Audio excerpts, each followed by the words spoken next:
this is a massive deal for Boris Johnson and for the UK government to actually have this moment of football returning in World Cup guise to England in 2030.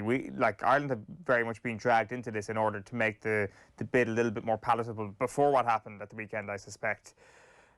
This is a huge deal for them. We are very much the cousins who've been called up to try and make it look good rather than the ones who are actually leading this. And it is going to be interesting to see how they actually do try and salvage the reputation. Maybe, as you say, Flair man comes out and releases a statement.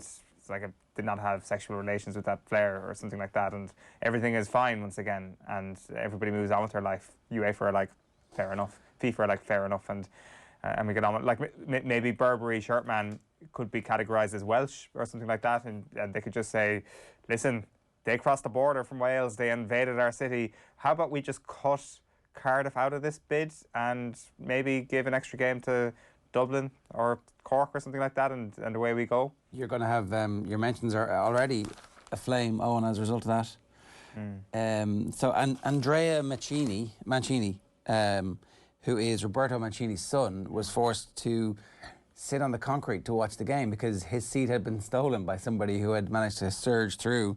The details are actually getting pretty grim in terms of what did happen.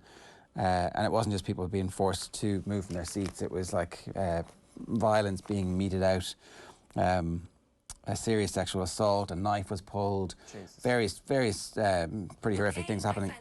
Oh, no thanks, Siri.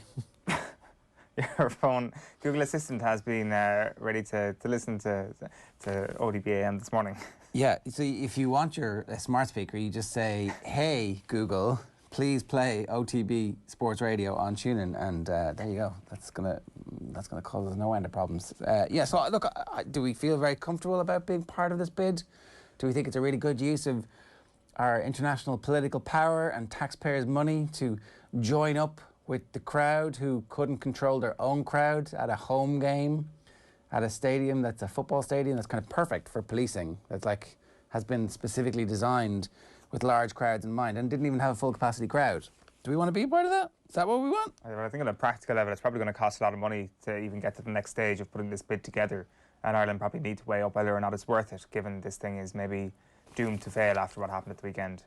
Because it kind of is, really. There is, on a serious level, there is actually no salvaging the image after some of the stuff that you've mentioned there, and also just some of the stuff that everybody has seen on social media over the course of the last couple of days. There is a very easy way to lose this on a PR level from FIFA's perspective. But then again, have they ever been afraid of what people think about them when it comes to awarding World Cups?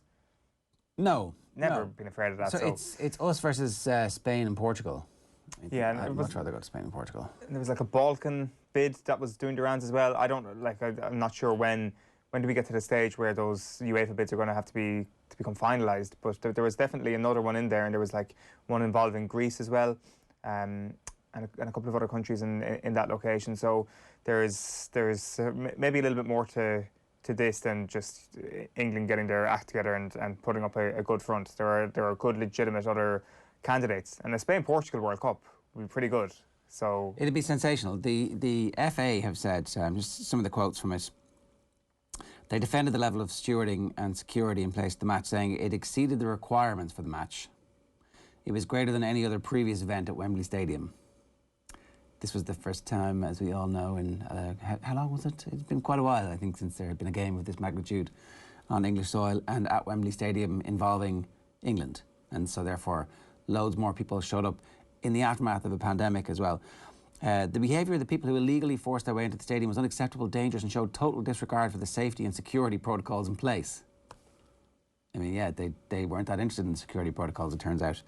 No steward or security staff should be subjected to this type of behaviour, and we thank them for their support. And I haven't seen much from the police coming out, so this is obviously the FA pointing the finger at the police.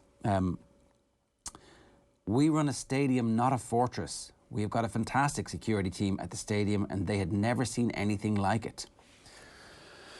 And, you know, that security team obviously was supplemented by Burberry man trying to fight back the invading hordes. It's funny how quickly the little bit of power that he needed, he took. and him and his ilk. So, do we want to be part of this? I don't know.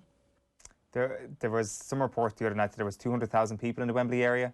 So what, you've got 60,000 of the, well, I should say 199,999, because obviously one of them had jumped sides and had gone to join the security forces instead. But still a ginormous number versus the 60,000 that actually had tickets.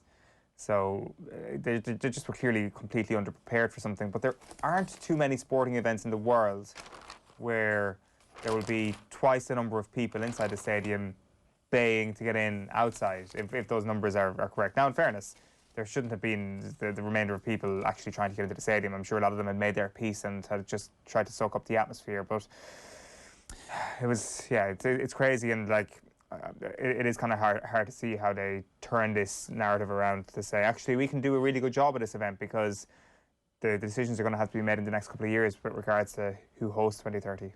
We're going to speak with Michelle Owen, who's a sports broadcaster who was working at the game for ITV, who was there, and just her description of it is pretty horrific. She said that they were concerned at one point. There was a swarm of about 100 people broke one of the cordons and smashed down the gates that I just moved from. I saw a kid get knocked down by the stampede. We stood there for an hour and saw waves of fans doing the same. I began thinking that something terrible was happening, as if someone was approaching with a gun. I just wanted to get out of the way. So this is, you know, obviously the other aspect of this is like, you know, where were the police? Where was the... look, it just seems really weird. They couldn't organise a football match.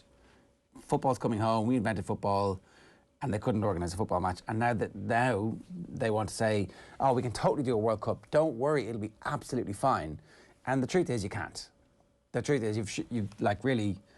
You had one chance and it didn't work, and I don't think that there should be a World Cup.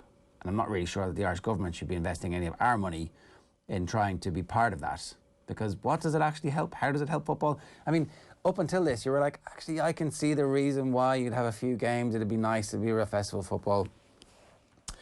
But I don't know, is the thuggish element who sometimes use football as a means of expression for their thuggishness, is that going to somehow disappear in the next 9 years, and it won't be an aspect of this that we need to pay attention to? I don't know. Give us your thoughts. 0879 180 180 is the WhatsApp number.